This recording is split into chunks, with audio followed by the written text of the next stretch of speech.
Hi guys, how's it going? Welcome back to Math with James. Alright, so we have this equation problem involving exponents of two layers. But we're going to use the most basic formula to solve this problem. So a raised to the power of n, then again raised to the power of m is equal to a raised to the power of m times n. And this thing can be also turned to a raised to the power of n times m because the order of m and n in the multiplication does not affect the result. And then this thing can be written as an n raised to n. So basically you can put either of the powers inside or outside. All right, so let me erase it a little bit, move it a bit more to the left. So a raised to the power of m and then raised to the power of n is equal to a raised to the power of n raised to the power of m. I'm going to use this formula to solve this equation. Here's a trick. Whenever you see x is already in the exponent, you want to turn it into something like this. A raised to a is equal to b raised to the b. If you find this structure on the sides of the equation, then a is equal to b. All right, so now I'm going to raise each side to the third power. So left side is going to be x raised to 3.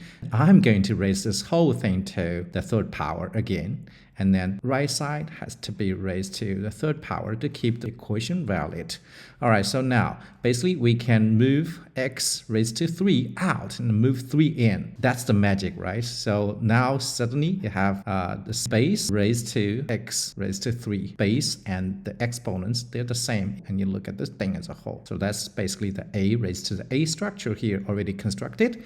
And we have changed this thing into this structure here. So 36 is going to be 6 raised to the power of 2 and then raised to the power of 3 according to this formula over here. So it is 6 raised to the power of 2 times 3, which is 6. And then we know that a is equal to b, so this is b raised to b. So a is x raised to 3 in this structure and b is 6. Then x is of course the cube root of 6. If you enjoyed today's problem, please like, follow, and leave your comments. I'll see you guys next time.